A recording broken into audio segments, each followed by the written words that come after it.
Well, most people think about the offensive possession. I think about the one that was just prior to that where New England scored before going down. So that's the one that stays in my memory for that long. Things that happened during the game, the individual matchups, the individual plays that you look back at, those are the things that stay with you. So oftentimes in a loss, those ones stay with you way longer than ones that happened during a win. So I learned a lot in that game for sure. But at the end, that was the hardest part. Well, it helped having a really clear vision along with Thomas about how we could do this together. We knew we wanted to add some speed, so we were really clear about the vision of how we wanted to play defensively. We're not a version of, we're not Seattle East, but we're at our own Atlanta.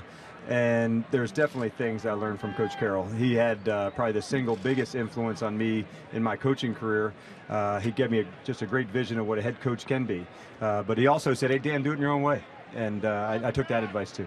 I don't know if there's things that stick out, but what I can tell you is the consistency that the groups play with. So when a group doesn't beat themselves and doesn't, allow, mistakes to happen, for a second or a third time, that's a real sign that, like, okay, this is the adjustment we're going to make. And for years, he has nailed that. I didn't put a timetable on it. I was just to see how, see how good we could get and as fast as we could.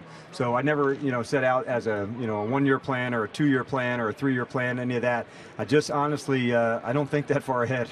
And I way more enjoy, in the moment and seeing how good we can get week to week. Our team got a lot better as this season went, and that's the goal that you want to have. So we got better as the season went on, and that shift happened again for us in the playoffs where the technique, the fundamentals, we just continue to emphasize that. And so from the end of the regular season into the postseason, another shift took place for us where we improved again. And honestly, that's where our goal is. It is, and the reason we know that firsthand is we do a lot where we go against one another, offense and defense in practice, and we enjoy that part. So knowing that you have to defend the entire field and the different guys that can get involved, we use the term set it off. And which group would be the ones that would set it off? Is it going to be the running backs, the receivers, or tight ends? So in each week, you never know where those matchups may lie. For years, Coach Belichick has been a fantastic coach and one all of us look to as a model of consistency.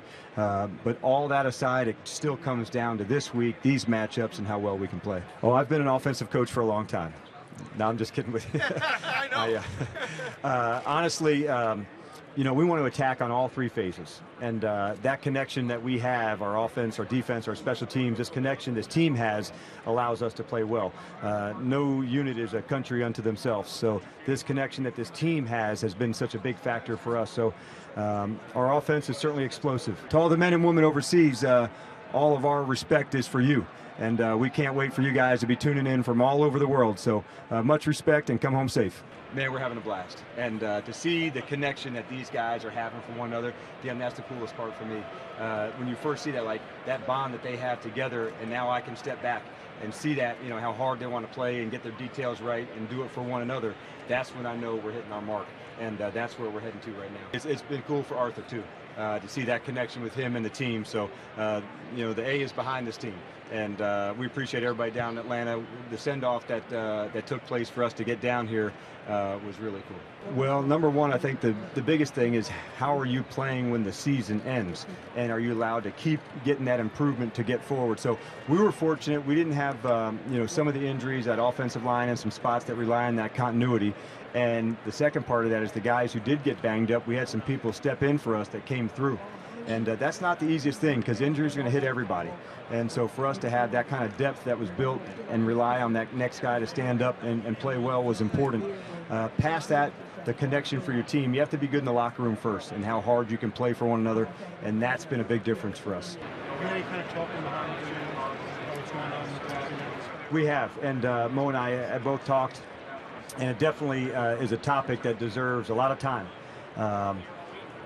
For us, it's not the platform tonight for me, but it's definitely one that deserves our time and attention, and Mo and I did have a talk about it. You talked at all about not letting it be a distraction for him. I just basically wanted to talk to him, just to make sure, his awareness was there for it, and if he needed any further discussions with me, we have a close relationship. If he wanted anything to discuss, I wanted him to know that I was here for him to listen in any way. I don't know if I'd be equipped to give him a strong enough opinion, but I wanted to let him know I'm here to discuss it if he needed to.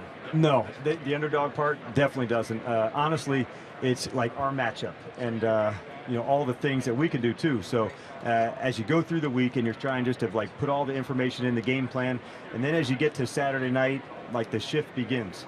And now all the information, all the preparedness that you went through, now you want to go play. I can't wait for this opportunity because of the work that you put in. So being an underdog doesn't give you more motivation. Like, honestly, you got to put the work in. And then when you get to that feeling like Saturday night and you wake up Sunday, you're like, I'm ready to go do this. That's what the motivation is to me. Way stronger than like being an underdog. Number one, Dwight's a terrific player, but then I got to know the man.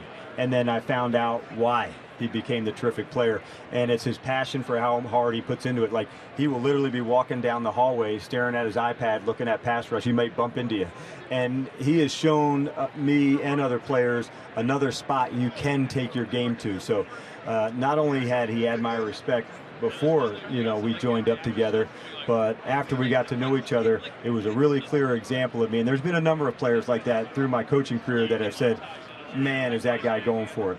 And when you see that, you try to articulate it to another player, but it's way more impactful when a teammate sees it firsthand, where years from now I'd have to say, well, you should see how Dwight Freeney prepared. Right now it's happening live, and they get to see that. And his passion for ball, it jumps out. Well, we're certainly fortunate, and it's the players. And for me to be around these guys and see this connection that our team has, I couldn't be more pumped to be a part of it. But honestly, we said way back one, it wasn't going to be easy, but it'll be worth it. The time and effort that you have to go in to get right. And this group has done that.